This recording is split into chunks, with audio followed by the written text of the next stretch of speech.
السلام عليكم ورحمة الله وبركاته. رجعنا لكم بفيديو جديد ومعاكم أحمد عبد المحسن. النهاردة جايين نشرح الاختبار العملي بتاع السواقة اللي الناس كتير تعرفه بحرف الاس، ونشوف ازاي اقدر ان انا اخش فيه واطلع فيه من غير ما اخبط اي قمعة او اي كون من الكونات دي كلها، وازاي اعمله بتكنيك بحيث ان انا لما اروح المرور اطلع الرخصة اقدر اطلعها بسهولة وما اخبطش ولا اعمل اي مشكلة خالص. تعالوا معايا. مبدئيا كده الاختبار عندي بتاع المرور بيبقى عندنا 8 كونات زي ما احنا شايفينهم قدامنا كده. الثمان كونات دول المفروض ان انا بعدي من نصهم، ان انا اطلع قدام وابتدي كمان ان انا ارجع بالظهر، والمفروض ان انا ما المسش اي كون منهم ولا حتى اخبط فيه، لان مجرد ان انت خبطت في اي كون من الكونات الثمانيه دول انت كده تعتبر ساقط. طيب انا لو سقطت في اختبار العملي بتاع المرور المفروض ايه اللي بيحصل معايا؟ المفروض ان الضابط بيديك مهله ثانيه عشان ترجع تتمرن وترجع تاني تعمل الاختبار بشكل كويس. لما بنيجي نبص على الكونات زي ما احنا شايفينهم قدامنا كده بنلاقيهم 8 كونات، بيبقى عندنا 2 هنا، وبيبقى عندنا 2 هنا، وبيبقى عندنا 2 هنا، وبيبقى عندنا 2 هنا.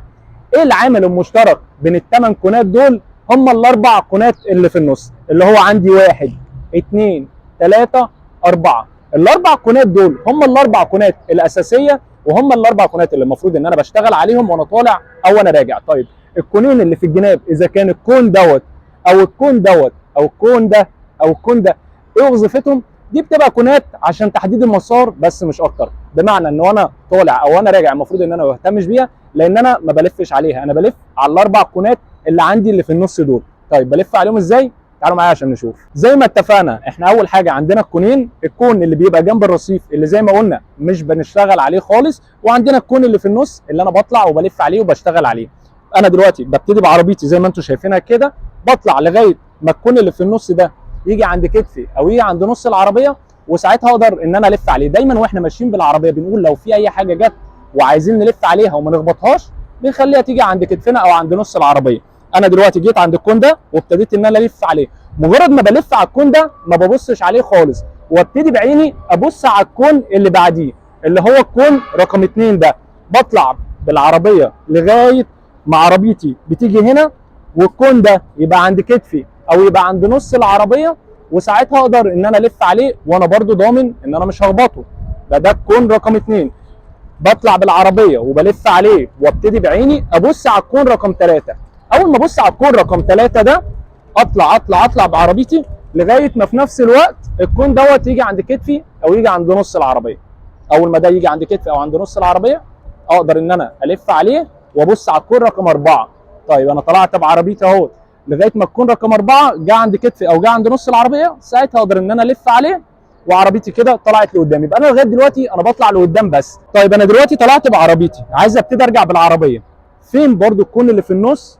ادي الكون اللي في النص، نفس الكلام الكون ده ماليش دعوه بيه، هبتدي الف بالعربيه ناحيه الكون اللي في النص. يبقى انا دلوقتي الكون ده ناحيه اليمين، هبتدي الف بعربيتي ناحيه اليمين، وهنا اجي ابص في المرايه الشمال.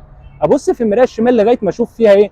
لغايه ما اشوف فيها 1 2 3 اللي هم الثلاث كونات اللي موجودين في النص.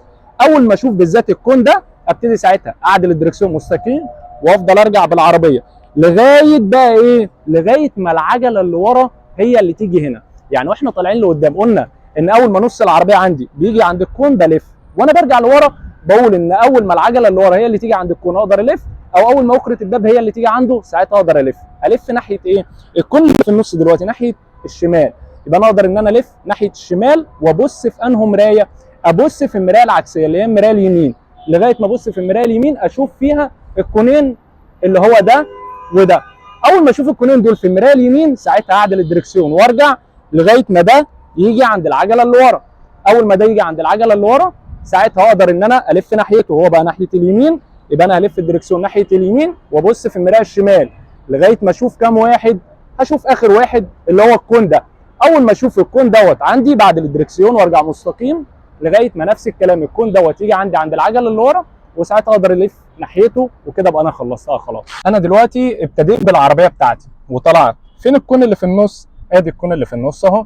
بطلع لغايه ما زي ما اتفقنا الكون اللي في النص ده يجي عند كتفي او يجي عند نص العربيه، وساعتها اقدر ان انا الف الدركسيون ناحيته وابص بعيني على الكون رقم 2 اهو. اول ما وش عربيتي عدى الكون رقم 2 ده عدلت الدركسيون وطلعت. بطلع لغايه ما الكون ده يجي عند كتفي برضو او عند نص العربيه، وساعتها اقدر ان انا الف ناحيته وابص على الكون اللي بعديه اللي هو الكون رقم 3.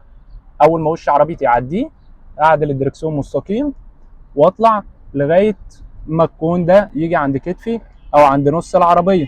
ساعتها اقدر ان انا الف ناحيته وانا برضو ضامن ان انا مش هخبطه. اجي ابص على الكون اللي بعديه، اول ما وش عربيتي عداه عدلت الدركسيون واطلع بالعربيه لغايه ما العربيه تبقى مظبوطه. طيب انا كده طلعت بالعربيه لقدام، عايز ارجع لورا، نفس الكلام بجيب الار وابص في المرايه. اول ما الكون يجي عند العجله اللي ورا ابتدي الف كل الدركسيون ناحيته وابص في المرايه العكسيه، ابص فيها لغايه ما اشوف 1 2 3.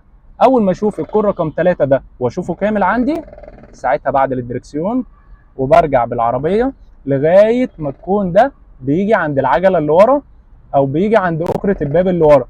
اول ما الكون ده بيجي عند العجله اللي ورا او اكره الباب اللي ورا زي ما احنا شايفين، ساعتها اقدر الف الدركسيون كله ناحيته وابص بعيني على المرايه الثانيه لغايه ما اشوف كام واحد. المفروض اشوف 2، ادي 1 ولسه التاني ما شفتوش لغايه دلوقتي، فبرجع اول ما شفته اهو وقفت وعدلت الدركسيون، بعدل الدركسيون وبرجع لغايه ما يجي عند العجله اللي ورا او اكره الباب. ساعتها الف الدركسيون كله ناحيته، برجع برده لغايه ما اشوف الكون اللي بعديه. اول ما بشوف الكون اللي بعديه اقوم جاي عادل الدركسيون وارجع بالعربيه بتاعتي لغايه اخر كون اهو شفته، اقف واكسر الدركسيون كله ناحيته وارجع بالعربيه لغايه ما وشي هنا يبقى مظبوط في الشارع. اول ما وشي يبقى مظبوط في الشارع ساعتها بعدل الدركسيون وارجع بالعربيه، وكده اعتبر انا خلصتها خلاص.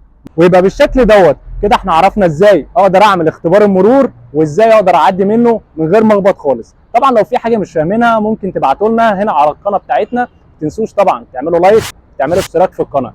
السلام عليكم.